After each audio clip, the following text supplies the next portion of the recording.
This is AI Studio, where top-notch experts analyze the latest trends of artificial intelligence. I'm your host, Leventa. Let's get started. You know, we're huge fans of the AI Today podcast. Therefore, we thought it would be great to get show hosts Kathleen Walch and Ron Schmelzer on the show and to pick their brains about the latest AI trends. When they joined our Zoom session, the whole thing felt so unreal though that at first I thought I was talking to some AI. But no, it was the real deal, and we decided to jump right in. But you know what? Let's just grab this whole intro thing, this official stuff. I'm in the flow. I'll just shoot the questions and then. Yeah, it's you're recording anyway. Yeah, exactly. Tell me about how it feels not to have a president-elect after 2 days after election day. That's our first, most important question to you guys. I'll start this. It's interesting because, of course, everybody likes to talk about the politics, right? And it's kind of interesting. But, the funny thing is, when you think about it from an AI machine learning perspective, it's actually really a story about data. And I want to talk about it that way because that's the funny thing about the world is that we're all realizing the importance now of data. I don't know why we've been having computers for decades, right? And we always thought about computers as the things that they do, the bits of the hardware. But really, the computer is actually the least important part about it. It's the data that we realize now is important because that's really what people are dealing with right now. We're dealing with things like votes, and we're dealing with things like participation rates, and you're dealing with things like and that is really what this has all become, and it's become about the thing that we launched a conference not too long ago, the Data for AI conference, and which is free to attend, by the way. Data for AI. It's data. Yeah, I saw it on your website. Yeah, and it really deals with this, which is basically data quality, data quantity. Where is the data coming from? How good is that data quality? Can you trust that data? And that's really what this is all about. I don't want to speak for Kathleen, but that's what I see this election is really about. It's about the data, right?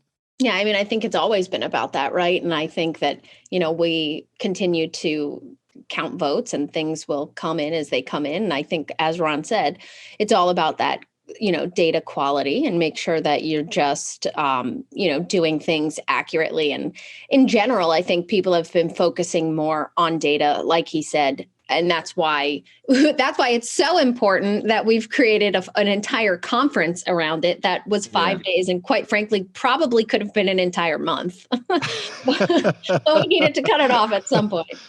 Right. It's kind of crazy because we did the data conf just because we're like, okay, well, we're just tired of talking about machine learning and our AI, and really it always comes down to the same problem. So we thought we'd put this thing together.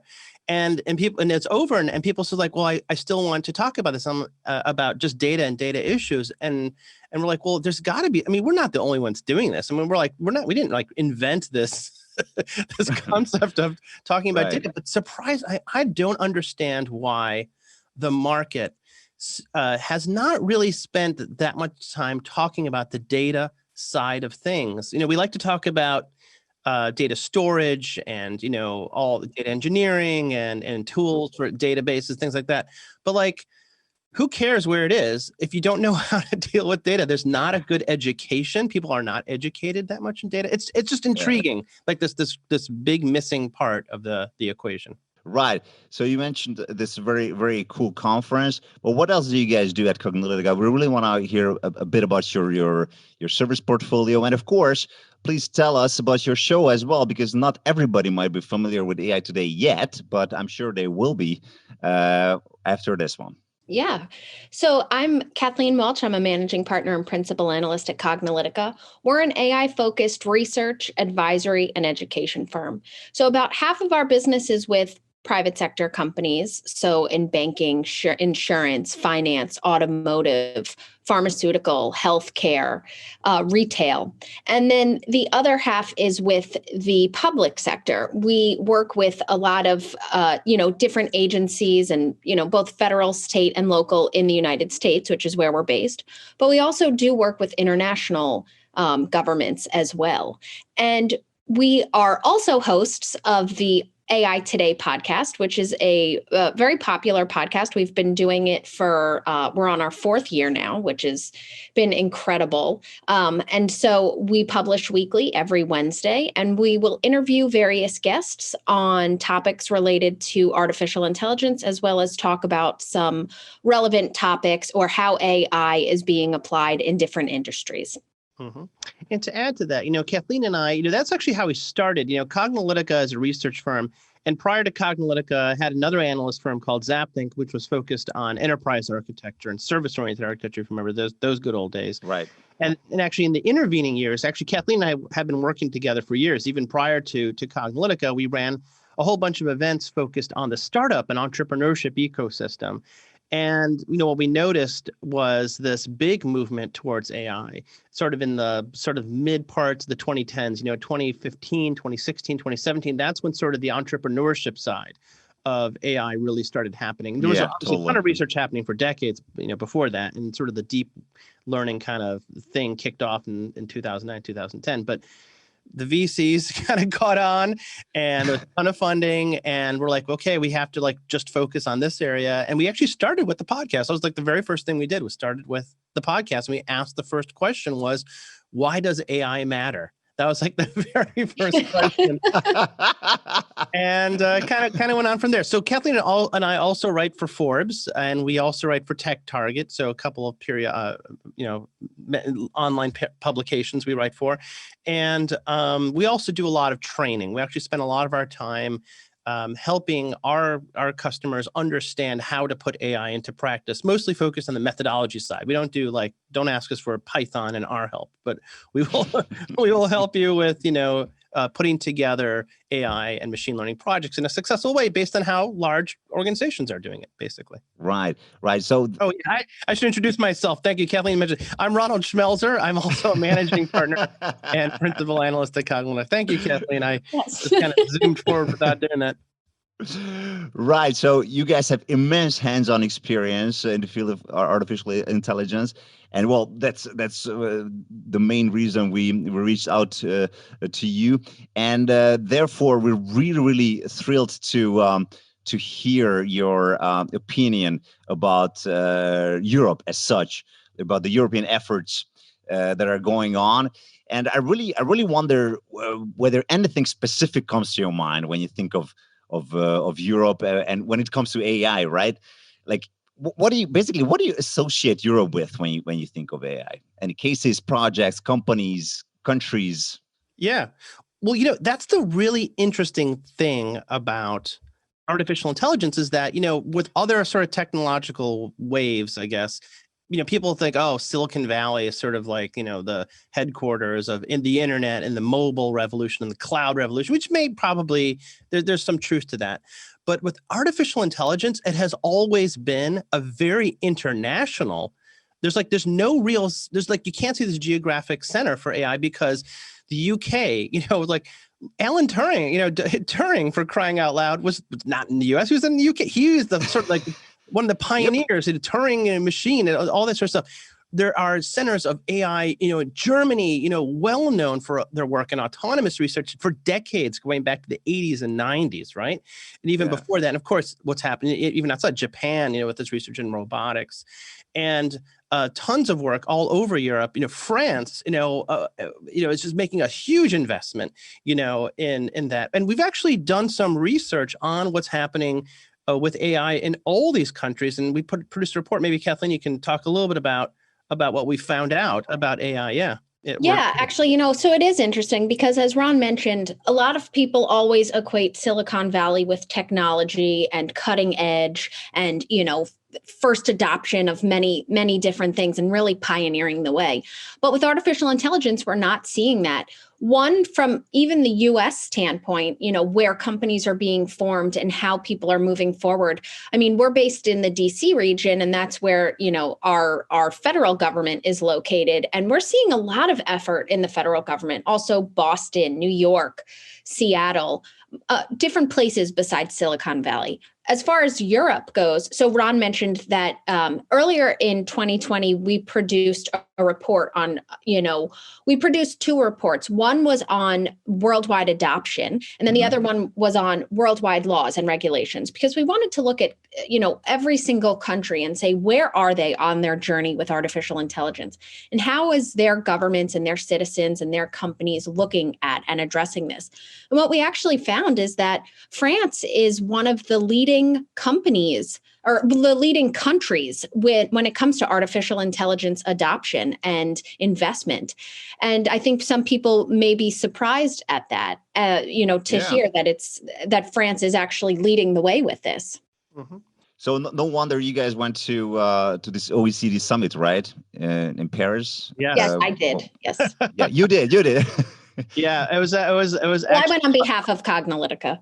But it was like at probably one of the worst times, right? Kathleen almost got stuck in France. What happened there? Yeah, I was I was stressing about coming home, but you know what? I made it. So we're all good. Is it public information at all?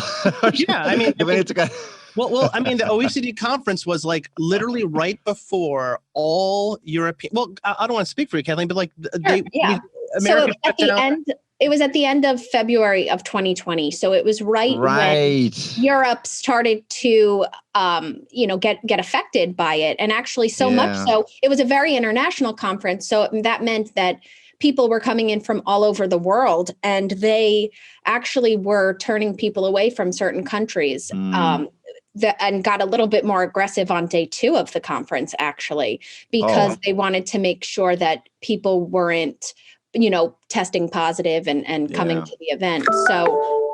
So I was able to make it and get back in time, and things were great. But that was definitely my last international travel, as that was at the end of February, and Paris basically went on lockdown after that. Yeah, and in America, they shut down all European air travel, like pretty much like I think it was 3 or 4 days later, and so. If you were planning like on extending that trip and having any sort of vacation, it would have been like, no, that was not. That would have been probably, I would still be there. Well, I mean, it's not that bad after all to hang out in Paris for a while, right? That is true. Yeah, except my family might miss me. Yeah. Totally. I hear you. Well, anyway, you mentioned already, the some efforts in America in terms of artificial intelligence, and I really want to pick your brain on this because apparently Europe and the US have totally different approaches. Europe prefers to regulate and even over-regulate, if you will, whereas in the US it's a whole different issue. Even though now this antitrust lawsuit has just been filed against Google, so some other things are happening too. So I'm really curious about your opinion. What do you think? Does this regulation thing overrated in Europe, or is it necessary, and to what extent? I mean, big tech is being demonized on our continent for sure. There you go. Well, it's not getting as much love as it used to here either in the United States. Well, two things, as part of like our core research. So, we do events and we do podcasts, but the core thing we do is we write research, very much similar to, like, say, a Gartner or a Forrester, if you're familiar with those organizations. We published 2 reports at the beginning of this year. One was the Worldwide AI Laws and Regulations report. And we tracked laws and regulations across the world for we literally went from what was the first country I think it's Afghanistan to Zimbabwe. I think that's the alphabetical order, every single country. And we looked at every single state in the United States, because states have different laws and regulations as well. And then some regions where they even had other divisions, we looked at them. We published a report on that. And that was a follow-up report to our worldwide the strategies. Every country has a strategy for AI too, by the way. And we published a report on that. We looked at what is their official strategy. And we also we didn't really rank countries, but we looked at them based on these different factors, based on how much is their venture capital, local VC investing, how much are their local, big companies investing, and just all those are different aspects of how much are their research institutions doing it. And that's all based on their strength. That was the other reason why when Kathleen mentioned the strength of France was because if you looked at all those factors, I mean, they're just pushing on all those knobs. The country has a strategy, the VCs are investing, their academic institutions are doing research, and their companies are investing in it, which is very, very strong. And so Europe, we say like, yeah, Europe tends to be much more predictive or protective around data privacy in particular, which has a big impact on AI because AI and machine learning are powered by data. And if you have a lot of strong privacy regulations, that would prevent some uses of the data for things like building machine learning models. And that makes a lot of sense. But we're starting to, that's starting to be seen everywhere. First of all, even American companies, especially large multinationals, have to comply with European regulations if they want to operate in Europe. So maybe small startups may not care, but Facebook and Google and Amazon and Microsoft, these companies cannot avoid those regulations if they want to participate in those economies, which they do. The second thing is there have been pushbacks against the use of certain kinds of AI and machine learning across the board. Facial recognition has been getting a lot of pushback. The use of what's called algorithmic decision making. So like using algorithms to decide everything from your credit rating or whether or not you should get a loan to whether or not you should, what your sentence should be if you're going to prison, or like, other decisions, just, should I hire this candidate? This person, these are all being controlled by algorithms. And to the extent that people want to use the new fancy thing, which is deep learning and machine learning, which has a problem, which is its lack of transparency. So when it says, do not hire this candidate, and you want to say why, and the machine learning model says, I don't know, there's 72% chance that this is not a good fit. That might not be good enough.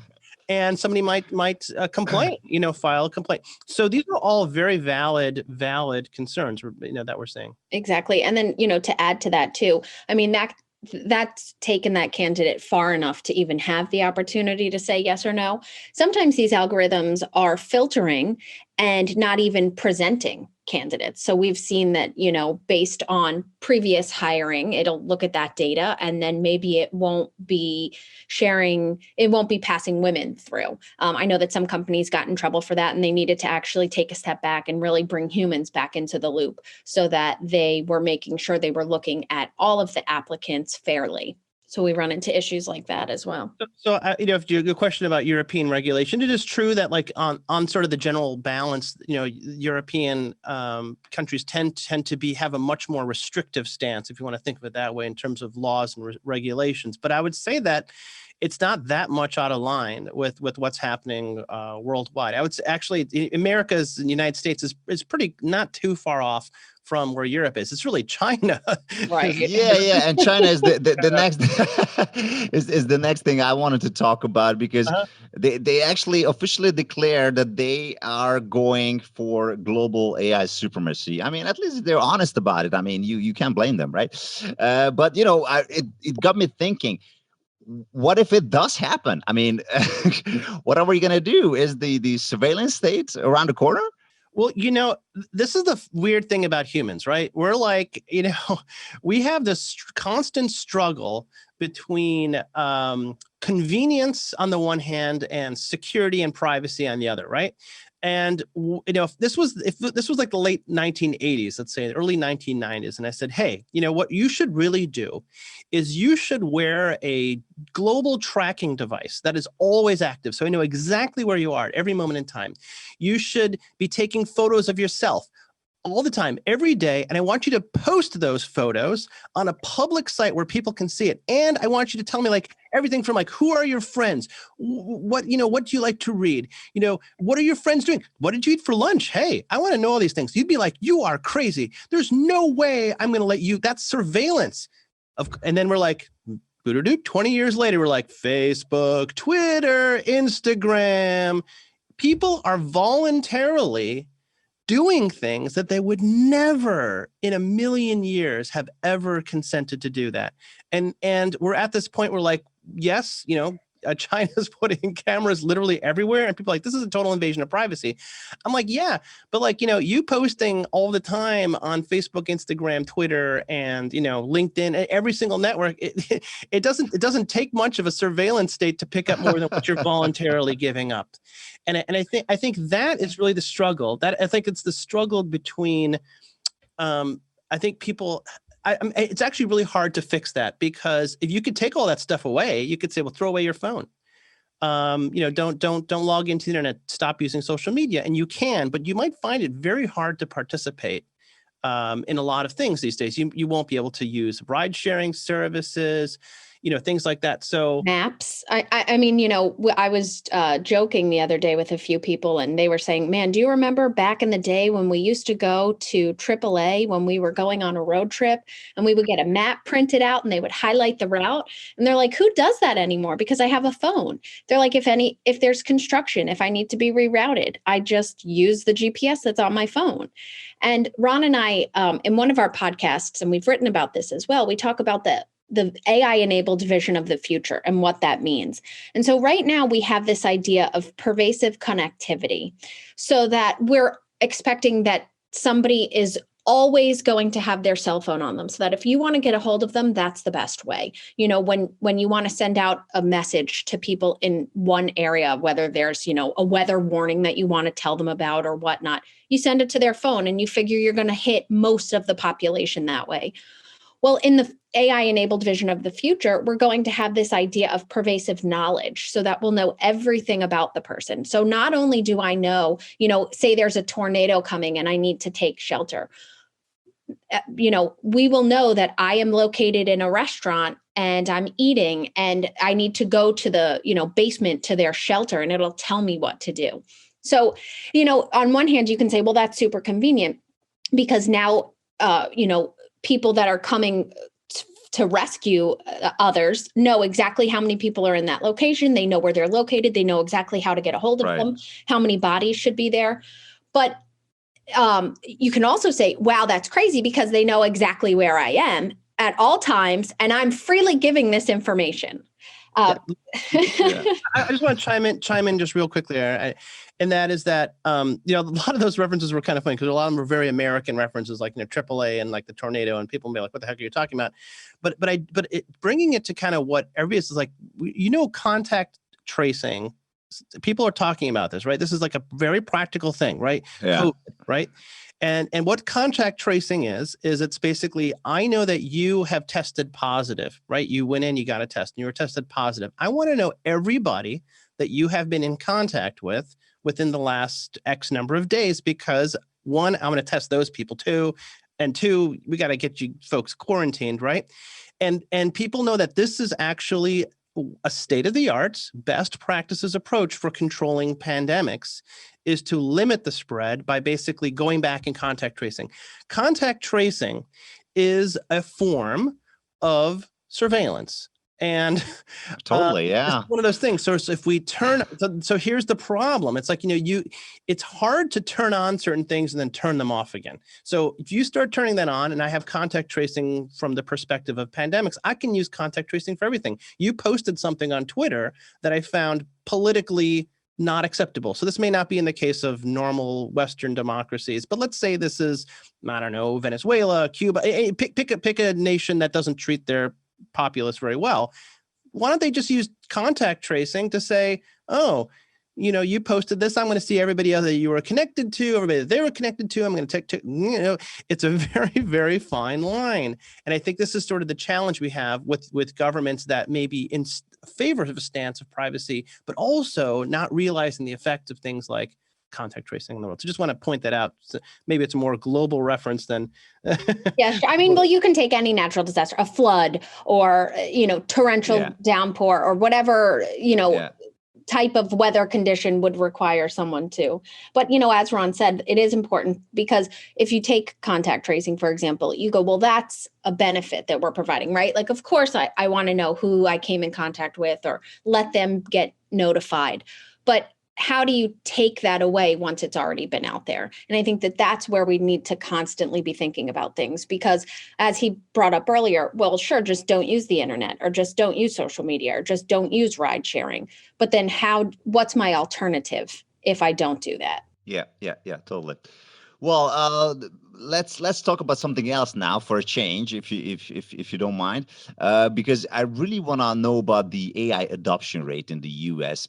In Hungary, the Hungarian AI strategy has just been revealed, And the idea is to increase the GDP by 15% through 2030 with the help of AI-driven solutions. Now, this implies that SMEs are expected to adopt AI on a large scale. And I really wonder how open American businesses are to the technology, and what's the penetration rate? What are the most frequent use cases? That kind of stuff. What's your impression? So, we'd like to talk about AI in terms of the 7 patterns. We've actually had quite a few podcasts and research about it. And what the 7 patterns of AI is, the problem with talking about AI is it's actually pretty general. It's like hard to really know what you're talking about. 2 different people might have completely different things in mind when you say AI. So if we go down one level lower and we think about what people are doing with AI, it turns to that it groups up into these 7 patterns. So it's things like recognition systems, conversational systems, autonomous systems, predictive analytics, pattern and anomaly detection, goal-driven systems, and hyper-personalization. And they're all very different things. Like if you're trying to use AI to say, do predictive analytics, it's very different than using AI, say, to build a chatbot, or to use AI to do facial recognition, or to do AI for predictive analytics. But they're all really using the same technology. And at the end of the day, we're all using machine learning in its various different forms. And it's all basically learning based on data. So when people are talking about adoption of AI, and especially to increase GDP, the question is like, okay, well, which patterns? Because if you think about it from a pattern perspective, it does make it a little bit easier. For example, let's say you want to have call centers, and you know that you can replace like 80% of the calls are about the same 10 things. You could probably find a good ROI, good return on investment, by replacing a human call center person with an automated chatbot or conversational system. That doesn't mean that human gets fired. This is not a job replacement. This is a task. Think of it as like replacing tasks that are consuming people's time to enable the human to do other things.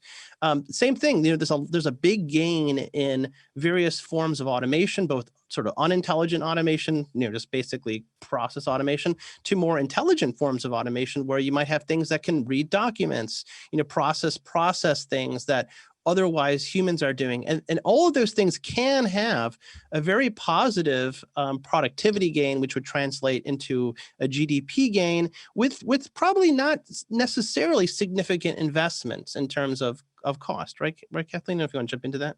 Yeah, exactly. Like Ron said, we break it down into the 7 patterns because I think that when you do that, one, we make sure we're talking about the same thing as AI as a very broad term.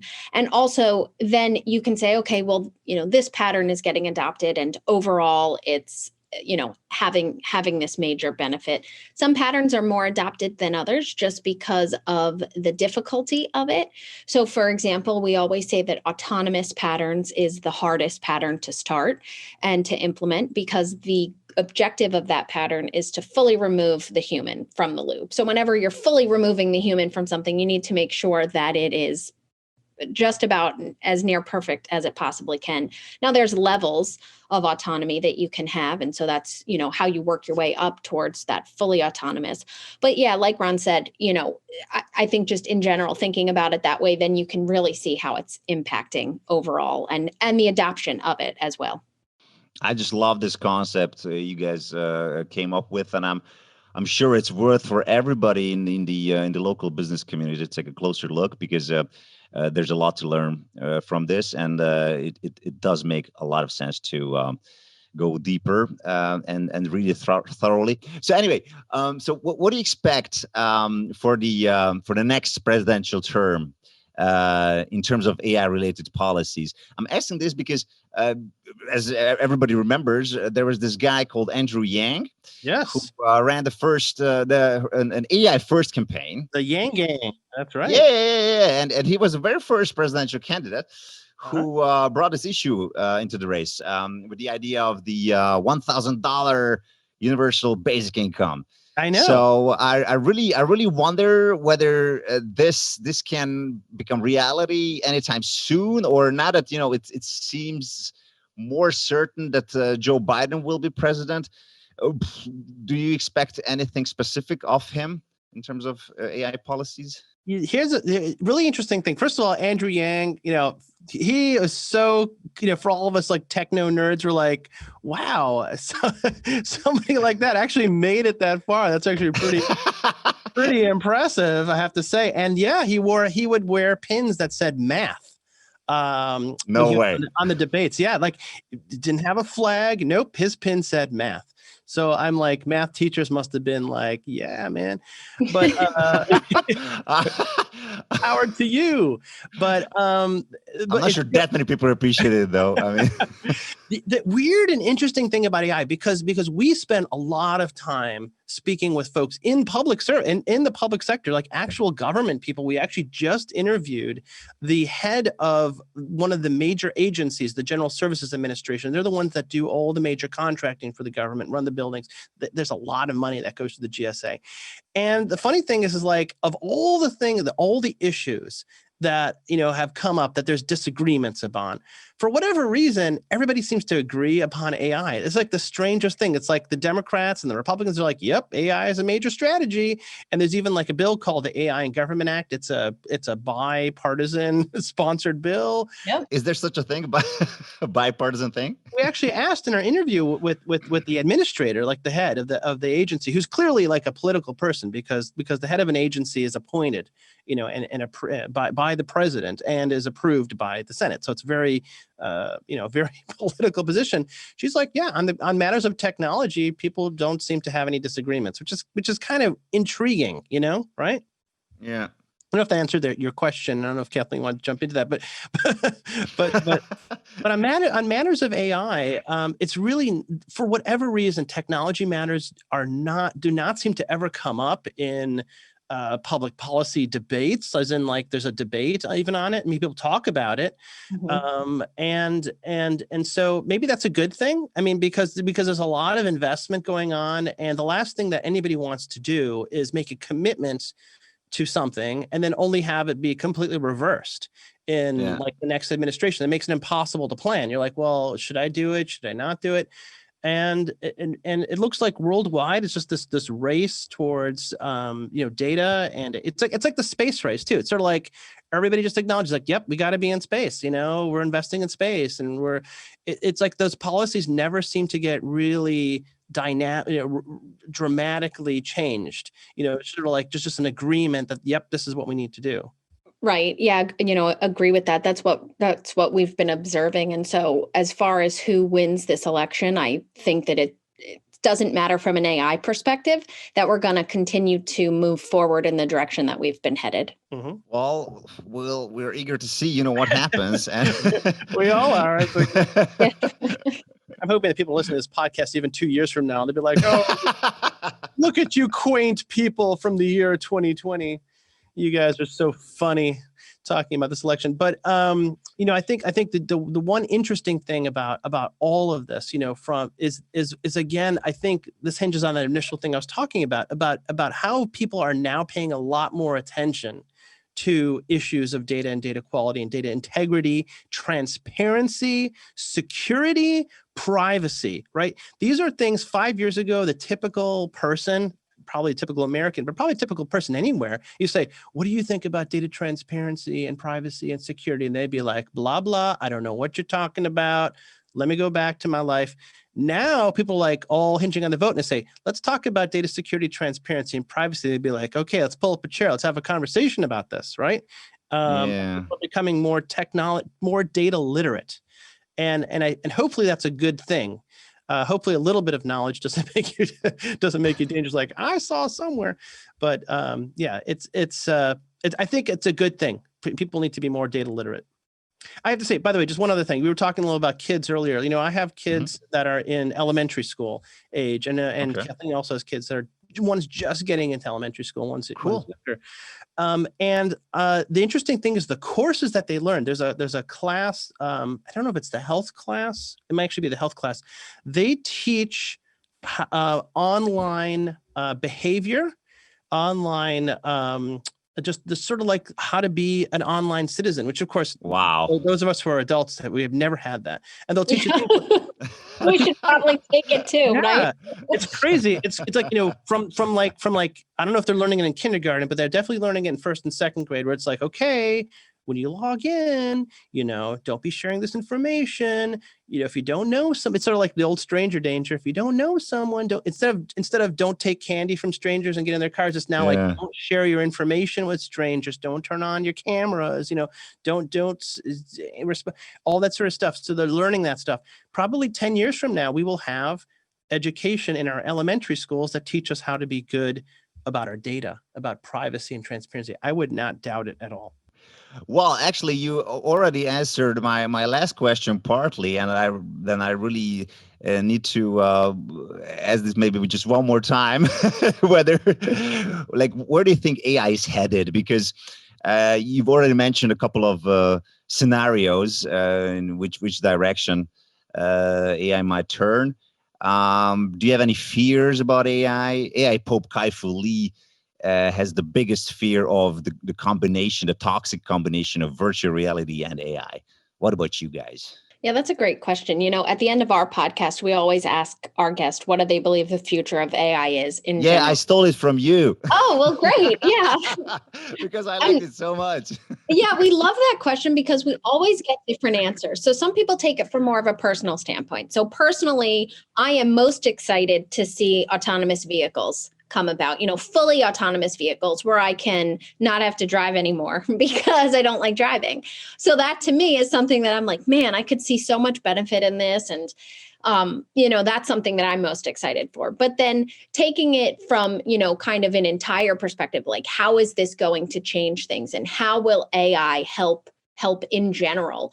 I'm hopeful that it can really be used. We talk about augmented intelligence, where that is where you are not replacing the human, but you're helping the human do their job better.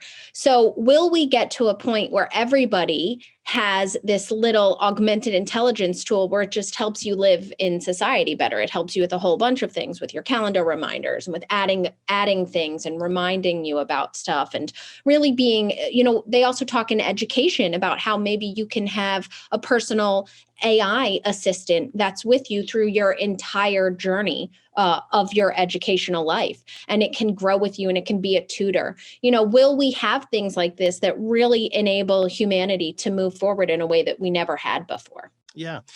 One of the things Kathleen mentioned earlier, we talked about our AI-enabled vision of the future. And that was actually one of the very first things we did very early on, I think in 2017 or 18.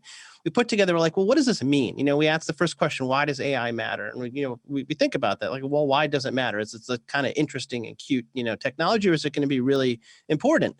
And we're like, well, if you sort of extrapolate and you think about the future and you think about all the ways in which AI can impact our future, and we think about, we call the AI enabled vision of the future. On the one hand, we have what it's doing sort of on the business side, the AI enabled organization, right? Not just businesses, but also governments and other agencies, and just in general, entities, and of course, there is no doubt a movement towards the increasing use of automation and the increasing use of things like, technologies that enable, on demand of anything. That's what we call the on-demand enterprise. It's like everything is on demand. Soon people will be demanding that everything will be accessible at all times of the day, even when there's no human there.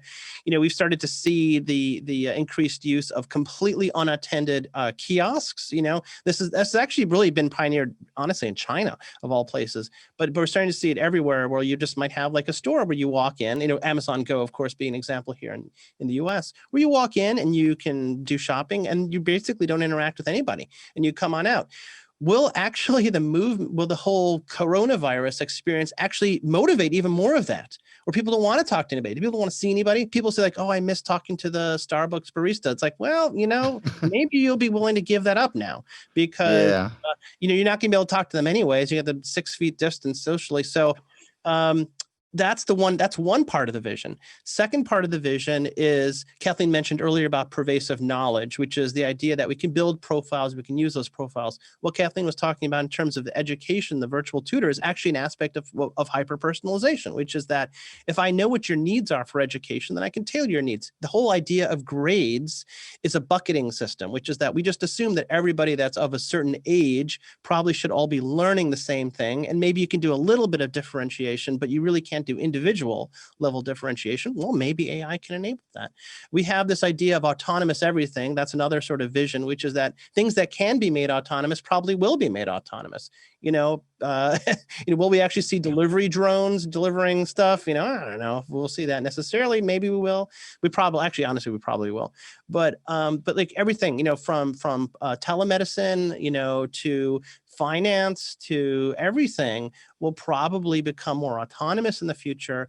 And then we have the final things we call the AI enhanced human experience. You think about the things that you like to do as a human and the ways that AI can actually augment it. We already have tools that can make you a better writer, that can make you a better, singer, that can help you design designs better, and we can use AI to help to say, oh, well, it's almost like your personal auto-tune, things and these are all aspects of the AI-enabled vision of the future, and they look like these are all seem to us to be kind of inevitable trends. It's like really hard to hold back on a lot of these things. Mm-hmm. Yeah, and they're surely gonna blow your mind. I mean, that's inevitable, and we can't wait to see all that happening. Yeah. So thank you so much, guys, for these awesome insights. Lots of food for thought, plenty of takeaways.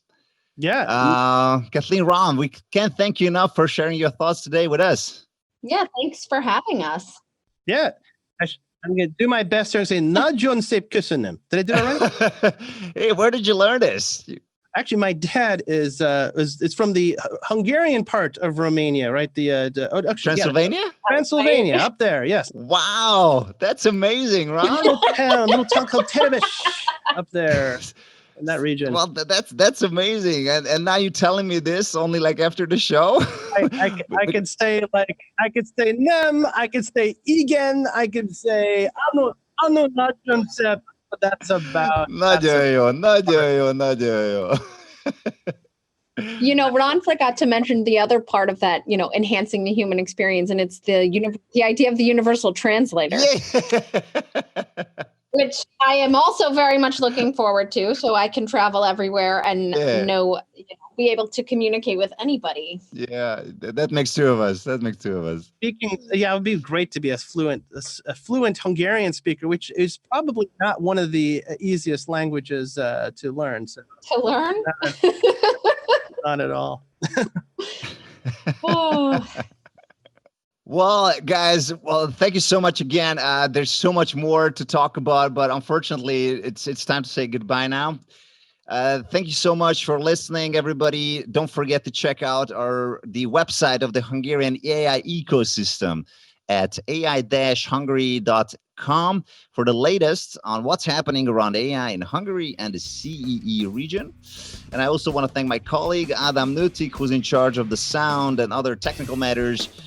Follow us on social media and subscribe to the show, and keep listening to AI Today as well. See you in the next episode. You listen to AI Studio, a podcast by the Hungarian Artificial Intelligence Coalition, which is the ultimate stakeholder forum of the local AI ecosystem. If you have any comments, ping us via our social media channels, and please help spread the word by sharing our content. Don't forget to subscribe and rate the show, and thanks a lot for listening. We'll be back in our next episode with more great insights on AI.